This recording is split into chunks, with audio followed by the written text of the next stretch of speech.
You watch Olympic skiing every 4 years and think, yeah, that looks smooth, fast, clean. You probably think if you just skied more often, stayed in better shape, maybe took a lesson or two, you could get closer to that. Not Olympic level, obviously, but in the ballpark. Here's the thing. You're not in the ballpark. You're not even in the same sport. What you're watching isn't a polished version of what you do on your annual ski trip. It's controlled violence wrapped in lycra, and the gap between you and them isn't about practice. It's about physics you will never personally generate. This isn't about you sucking, it's about scale.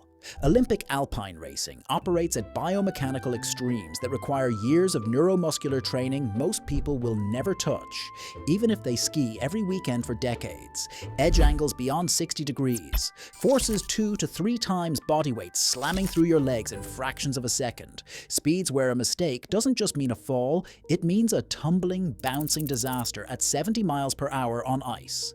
And all of it executed with timing precision, measured in hundreds of seconds, on terrain memorized through dozens of high-speed runs, with equipment that fights you unless you know exactly how to break it.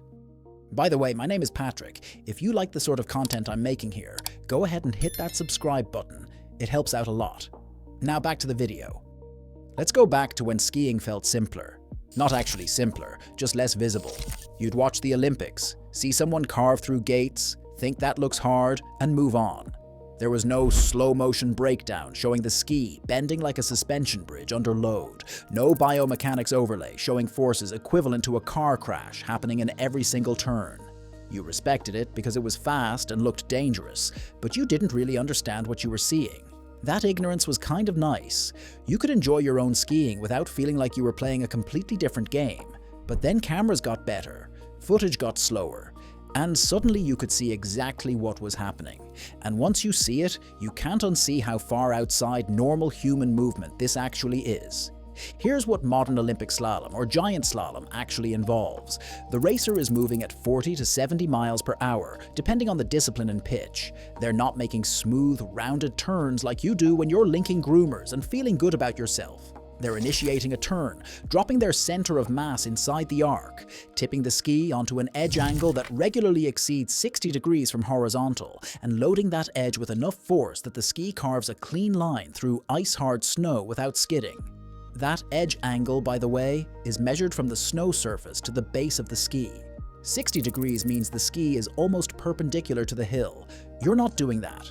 You've probably never done that, and if you tried without the strength, timing, and technique to manage it, your knee would explode.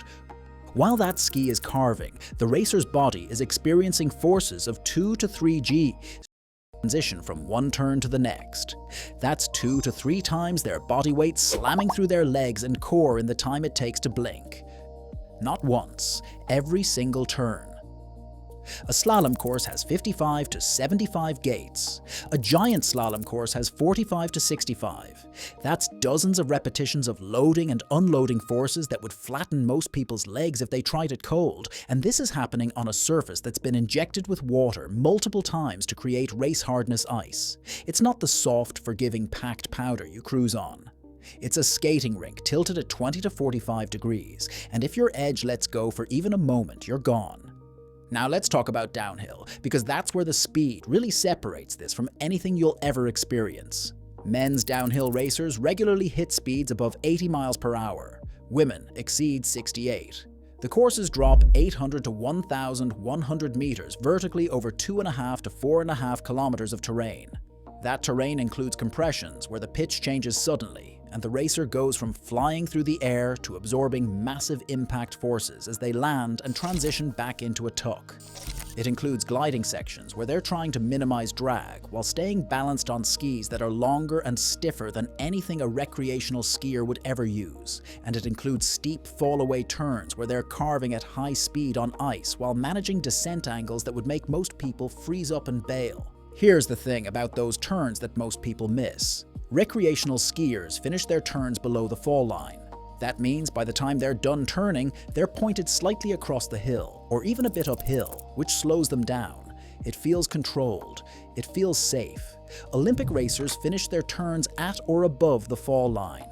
They're completing the arc and already driving into the next turn while still pointed downhill, which maximizes acceleration out of each gate. That's why they look like they're always attacking, always forward, never settling.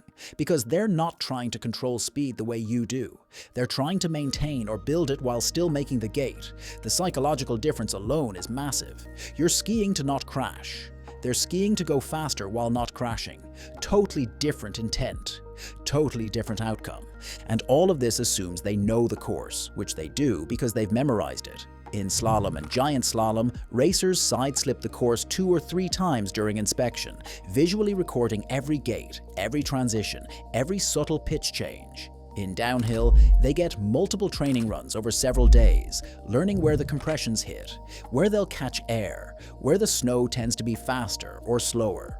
By race day, they've built a mental map accurate enough that they're reacting not to what they see in the moment, but to what they already know is coming.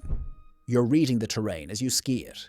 They read it days ago and are now executing a memorized plan at 70 miles per hour. The cognitive load difference is staggering.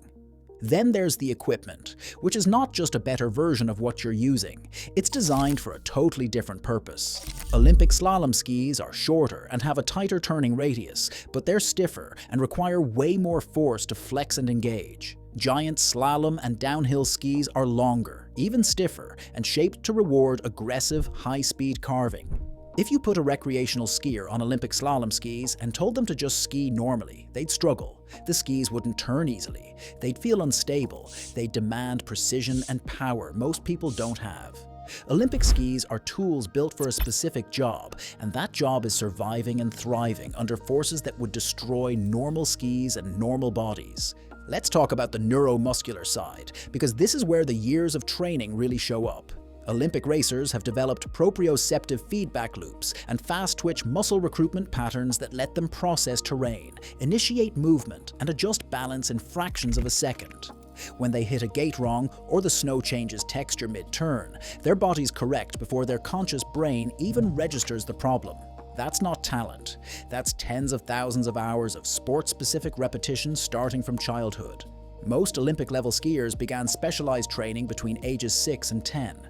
They've been doing this year-round, often 300-plus days a year when you include dryland training, for 15 to 20 years by the time they're competing at the Olympics. You didn't do that. You're not going to start now. And without that base, your nervous system simply isn't wired to react the way theirs does. Here's where people get confused. They see someone like Michaela Schifrin or Marcel Hirscher make it look easy and think, well, they're just really good skiers. Yeah, but really good doesn't cover it. Hirscher won 8 overall World Cup titles. Schifrin has been dominant in slalom and giant slalom for over a decade. These athletes aren't just better than you at the same activity. They've constructed a different physical and neurological capability. Watch footage of Schifrin in a slalom run. Her edge angles are so extreme that her hip is sometimes closer to the snow than her shoulder. She's not skidding. She's not smearing. The ski is carving a line so clean you could trace it with a pencil. And she's doing that while transitioning from one turn to the next faster than you can say the word turn. The timing window is that tight. Now compare that to an advanced recreational skier on a black diamond run. Maybe they're carved turning. Maybe they're linking turns smoothly, and it feels great. Good for them, seriously.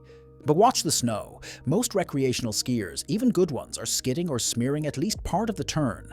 You can see it in the snow spray, in the width of the track they leave behind. That's not bad skiing. It's just not racing.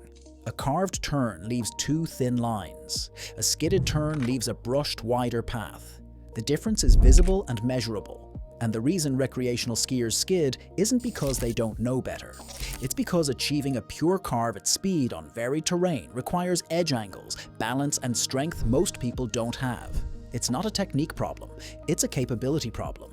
And here's the part that really separates the levels. Recreational skiers, even aggressive ones, are reacting to the hill.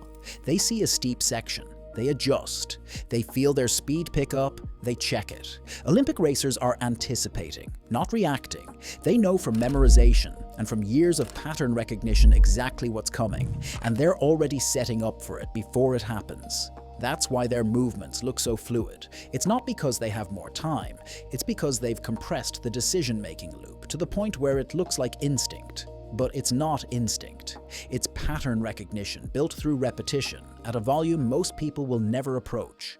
So why does this matter? Because every 4 years, casual viewers watch the Olympics and think, yeah, that's impressive, but they don't really understand what they're seeing.